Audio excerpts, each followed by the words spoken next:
2 months ago, I started having this aching pain in one of my teeth. And I don't know if you've ever experienced having just tooth pain, but it's like nails being driven into your jaw. And so I texted my dentist who I went to school with, thank goodness, a buddy of mine. And I was like, hey, I need something. He's like, well, you need to come in and I need to look at it. So the next day, about 2 months ago, I went in and he did the x-rays and he looked at it and he comes in to say, well, you have a cavity and it's pretty deep, and really you have 4 options. He said you could just leave it and just deal with the pain and your tooth will eventually fall out. I was like, well, let's give me maybe another option. He said, second option, you could just pull the tooth out. He said, but I wouldn't recommend that.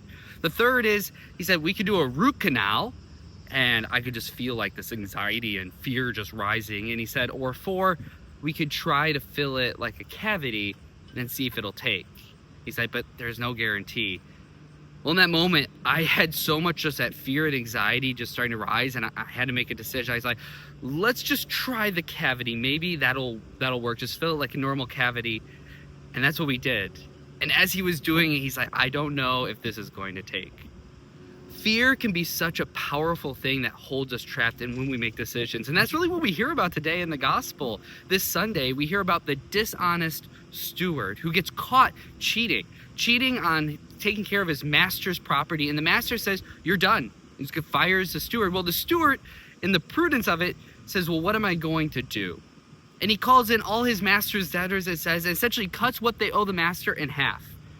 Oh, if you owe 100, well, now you only owe 50. If you owe 200, now you only owe 100 of whatever it is. And the master catches the dishonest steward continuing to be dishonest, cheating, lying, and commends him for being prudent. But still, this is not how you should act. The dishonest steward continuing to be dishonest. And fear is at the center of it. The fear of what am I going to do? And I think you and I could probably relate to that fear. Whatever that fear looks like in our own life, whether it's in our own life, whether it's that diagnosis of cancer or the loss of that job, like the steward, right? Like we find out something happens and our whole life seems to go upside down. Maybe we're feeling it right now just with the wake of all the violence happening in our world, whether it's the school shootings, the murder of Charlie Kirk, whatever it is that might be just like rising up within us, that fear. And the Lord invites us today to say, what are we going to do with that fear?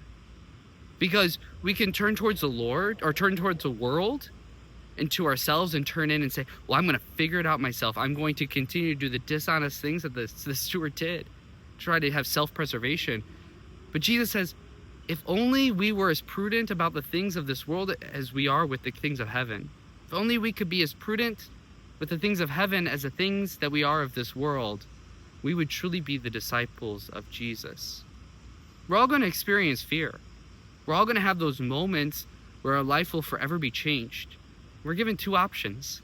We can turn in on ourselves and towards the world and try to figure it out ourselves and try to hold tight and try to be prudent of the things of this world, or we can trust in the Lord and turn towards the Lord who walks with us and be prudent of the things of heaven, because fear comes. We have nothing to be afraid of because Jesus is with us. I wish that was the case 2 months ago and I didn't experience maybe that fear to make that choice to just have the cavity filled, because now tomorrow I have to go in to have a full root canal done because it didn't actually fix the problem. Because oftentimes when we act out of fear of things of this world, we just put the Band-Aid over it. And we've experienced that. You and I have. We know those moments where we just put the Band-Aid over the problem in life because of fear, because of whatever it is. But the Lord wants to heal the roots of our sin. He wants to heal the roots of our fear. Do not be afraid. We have nothing to be afraid of, whether in our own life, whether it's that diagnosis of some disease, or our family and relationships feeling like they're falling apart, or our job and trying to find what next step is, or the things of this world, the violence, as I said before. We have nothing to fear because Jesus has conquered the world. Have a great Sunday, and God bless.